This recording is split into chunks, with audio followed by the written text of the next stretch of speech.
Hoş gördük. Mərhəmətli və rəhimli olan Allahın adıyla başlayıram. Bugünkü mövzumuz İslam dinində ən böyük günahlardan biri olan qumar oynamaq haqqındadır. Bu günahın böyük günahlardan olmasının dəlili aşkar Quran ayələri və o ayələrdə Allah Taala'nın əzab vədəsi verməsi və Peyğəmbər əleyhissalamın bu günahı ən böyük günahlardan hesab etməsidir.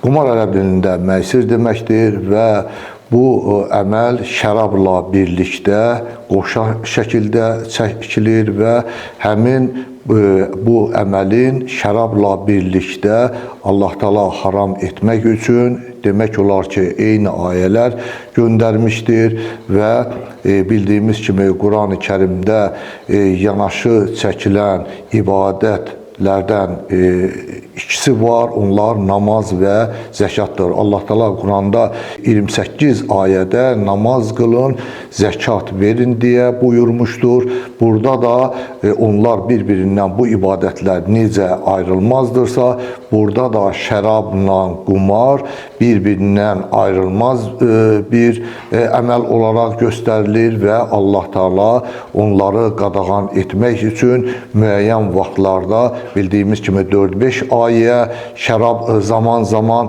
çünki qadağan olunmuşdur və birdən-birə əgər qadağan olunsaydı, bildiyimiz kimi cahiliyyət dövründə ərəblər olduqca qumara vərdiş etmişdilər. Həm şərab içmək, həm qumar oynamaq onların arasında geniş yayılmışdı. Şərab qumar məclislərsiz, qumar məclisləri də şərabsız keçmirdi. Buna görə də Allah Taala onları birdən-birə haram etmədi. Müxtəlif zamanlarda illər keçə-keçə birinci onun böyük günah olduğunu bildirməklə sonraki gələn ayələrdə isə birmənalı surətdə qiyamətə qədər qumarı haram bildi. Qumar haqqında gələn ayə dediyimiz kimi şərab haqqında da olan eyni ayədir və Əl-Bəqərə surəsinin 2-ci surə 29-cu ayəsində Allah Taala buyurur ki, ya Resulüm səndən içki və qumar, məysir haqqında sual edənlərə söylə, onlarda həm böyük günah, həm də insanlar üçün müəyyən mənfəət, yəni dünya mənfəəti vardır, lakin günahları mənfəətlərindən daha böyükdür. Şərab günahında da biz bildirdik ki, şərab haqqında deyilən mənfəət, şərabın, yəni spirtin müəyyən sənayesində, tibb sənayesində, ərzaq sənayesində və dərman sənayesində istifadə olunduğuna görədir. Bildiyimiz kimi bu malların saxlanılması onların müəyyən dərəcədə spirtə ehtiyacı vardır. Bunlar iqtisadiyyatın müəyyən sahəsini əhatə etdiyinə görə müəyyən insanlar burada işləyib qazanc qazandığına görə həqiqətən də Allah Taala bunu buyurmuşdur. Mənfəət vardır və qumarda da həqiqətən də mənfəət vardır. Özdə bu ərəb dilində məysir yusur sözündəndir və asanlıq deməkdir. Yəni asan əldə olunan qazanc deməkdir. Bildiyimiz kimi qumar oynayan heç bir əziyyət, zəhmət çəkmədən bu qazanca sahib olur. Ona görə Allah Taala bu asan qazancı, bu haram yolu qadağan etmişdir. Qumar ümumiyyətlə xəstəlikdir. Psixiatriyada bu ludomaniya xəstəliyidir və bu yoluxucu xəstəliklər kateqoriyasına daxildir. Həqiqətən də bəzilərimiz anlamaqda çətinlik çəksək də bu xəstəlikdir və tibbdə buna xəstəlik deyilir və bu oyun xəstəliyi adlanır. Yəni bu oyuna, xəstəliyə yoluxan insan mütləq surətdə yaxındakıların da yoluxduracaqdır. Əgər qumarbazla bir insan dostluq etməyə başlayarsa, onun bir müddətdən sonra bu əmələ yoluxması böyük ehtimal olunur. Çünki bu yoluxucu xəstəliklərdən biridir. Bundan sonra deməli müsəlmanlardan Peyğəmbər əleyhissalamın dövründə İslam gələndən sonra da müsəlmanlar bu ayədə Əl-Bəqərə surəsinin dediyimiz ayəsindən sonra da qumar oynamağa davam edirdilər. Onların bir qismi bu ayə ilə əməlindən çəkinsələr də, bəziləri də bu oyunu oynamaqda davam edirdilər. Allah Teala Əl-Maidə surəsinin 90-cı ayəsini göndərməklə şərab və qumarı artıq qiyamətə qədər haram elan etdi. Ayədə deyilir ki, Bismillahirrahmanirrahim, Ya əyyuhəl-ləzinə əmənu, ey iman gətirənlər, innəməl hamru, hamurda, vəl-məysru, məysir qumardır, qumarda, vəl-ənsabu, bütlər də, vəl-əzləmu, fal oxları da, ricsun min əməli şeytan, şeytan əməli olan murdar bir şeydir, yəni nəcisdir. Gördüyümüz kimi həm şərabı ayə, həm də qumarı qiyamətə qədər murdar bir şey olduğunu buyurur və burada iki əsas məsələ var. Bu əməllər haqqında onların birincisi bu əməllərin şeytan əməli olduğunu bildirmək və ikincisi isə onların ikisinin də murdar və nəcis olduğunu Allah Teala bildirir. Sonraki cümlələrdə isə bunlardan çəkinin ki, bəlkə nicat tapasınız.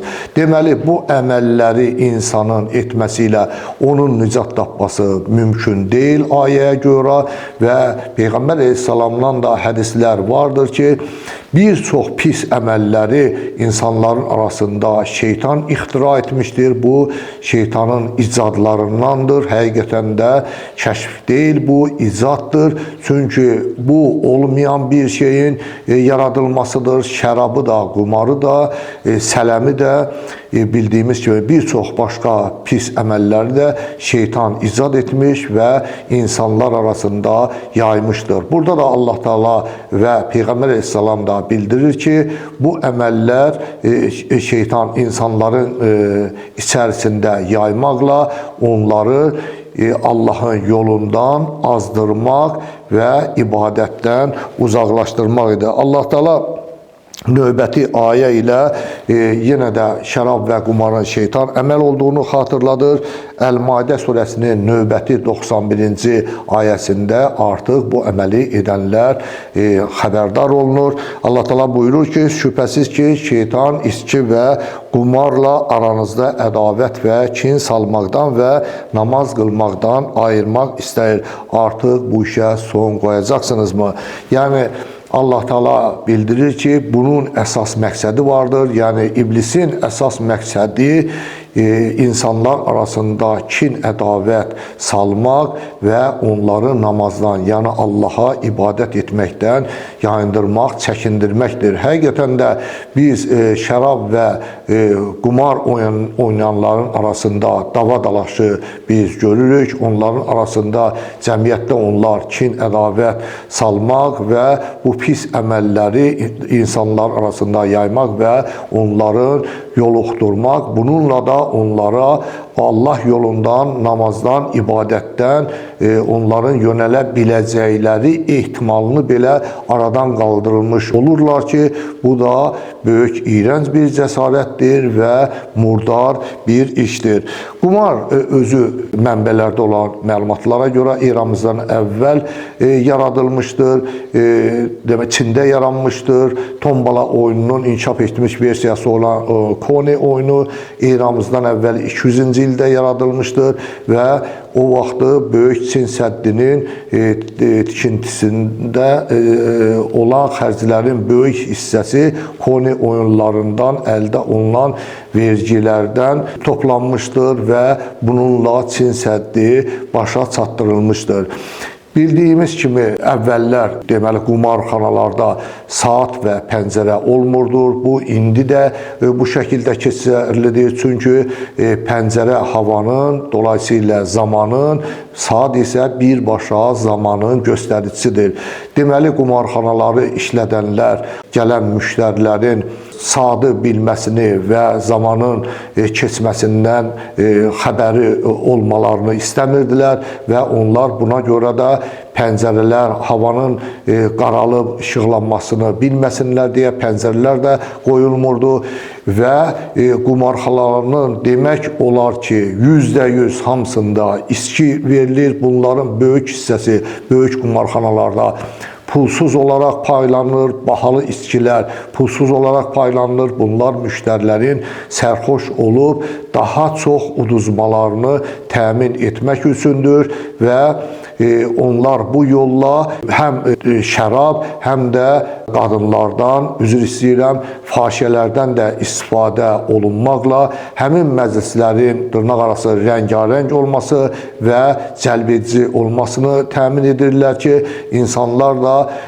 burada vaxtın keçdiyindən xəbərləri olmur və hər bir halda burada udan qumarxana sahibləri olur. Onlar müştərilərin də demək olar ki 99%-i buradan uduzmuş halda çıxaraq və bunlar illərlə davam edərək onlar əsasən qumara lazım olan pulu öz ailələrindən başlayırlar. Çünki bu məşğul olduqları işin müəyyən müddətdən sonra itirilməsi ilə nəticələnir və pul tapa bilməyəndə bu ailələrinin, həyat yoldaşlarının, ailəsinin, uşaqlarının zinət əşyalarını və evdə olan qiymətli əşyaların satılması, oğurlanması ilə nəticələnir ki, burada bir müddətdən sonra ümumiyyətlə ailənin dağılmasına və boşanmalara gətirib çıxardır.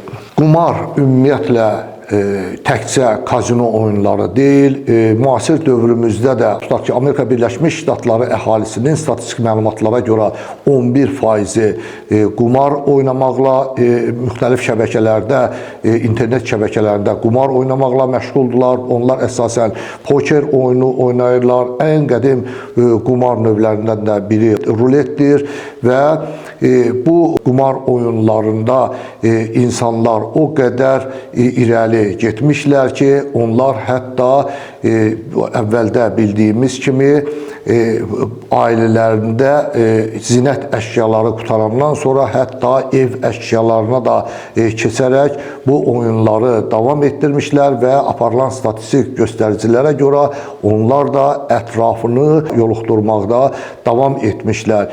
Qumar oyunu təkcə kazinolarda, qumarxanalarda oynanılmır. İçərisində maddi və müəyyən imtiyazlı maraqları olan bütün oyunlar qumar oyunları hesab olunur və bu bir çox ölkələrdə bu lotereya, lato şəklində, müxtəlif spring oyunları şəklində də həyata keçirilir və bunların ortada hər hansı ümumiyyətlə oyunu qumara çevirmək üçün orada hər hansı bir maddi maraq və mərcin olması kifayətdir ki, o oyun, tutaq ki, halal bir oyun, tutaq ki, futbol oyunu olsun, hər hansı bir domino, şahmat, müəyyən bir oyunlar olsun, həmin əgər ortada bir mərc varsa, o qumara çevriləcəkdir. Peyğəmbər Əleyhisselamın dövründə də qumarı müxtəlif növlərlə, müxtəlif vasitələrlə oynayırdılar. Hətta bir qozdan da istifadə edib bu şəkildə də oynayırdılar və Peyğəmbər Əleyhisselam da bütün içərisində hər bir maddi maraq və imtiyaz olan bütün oyunları haram elan etmişdir və bunlar qumardır ki, dövrümüzdə də topaz oyunları, yəni futbol oyunlarına hesab vermək geniş yayılmışdır və bu topaz oyunlarında biz artıq ailələrin dağıldığının şahidi oluruq, insanların müflisləşməyinin şahidi oluruq. Həqiqətən də topaz oyununa marağı olanlar və o oyuna pul yatıranlar Avropada hətta 1-ci liqada deyil, 2-ci liqada oyunçuların belə bütün həyatı ilə maraqlandığının biz şahidi oluruq. Onlar nəinki oyunçuları, onların ailə üzvlərini də əzbər bilirlər. Lakin onlardan nə qədər hörmətli izləyicilər qəribə olsa da, əgər Peyğəmbərin ailə üzvlərinin adını soruşsaq, mən əminəm ki, onların 90%-i Peyğəmbərin qızlarının və rəhmətə gedmiş oğullarının adını saya bilməyəcəklər. Yəni, gördüyümüz kimi insan nə qədər azğınlıq yolunda olmalıdır ki, öz getdiyi yol, dini barədə ümumiyyətlə ibtidai biliklərə də sahib olmasın, lakin qumar marağına görə ümumiyyətlə ona heç bir fayda gətirməyən yüzlərlə futbol oyunçularının, hətta onların ailə üzvləri ilə də maraqlanmaq və onları əzbərləmək, onların həqiqətən bu işdə nə qədər də oyun xəstəliyinə tutulduqlarının göstəricisidir. Gördüyümüz kimi qumar böyük günahlardan biridir. Bu şərabla bir yerdə ayrılmaz bir günahdır və Allah Taala'nın qiyamətə qədər bunu murdar bir əməl adlandırdığı bir günahdır ki, biz həm özümüzü, həm də ətrafımızı, ailəmizi, uşaqlarımızı hər bir mərc oyunundan uzaq tutmalıyıq. Bu yolun hər bir mərc insanlar arasında sadə bir formada da bir mərcin olması bu sonralar digər böyük qumar oyunlarına da gətirib çıxardacaqdır. Hörmətli izləyicilər, həqiqətən də bu yoluxucudur. Uşaqlarımızı ətrafımızda qumarbazlarla oturub durmağa qoymamalıyıq və onların gələcək saadətləri, gələcək ailələrində, gələcək yollarında, onların gələcək inkişafında bu böyük, murdar, iyrənc bir oyunların və pis əməllərin rol almasına yol verməməliyik. Əssalamu aleykum və rəhmətullahi və bərəkatuhu.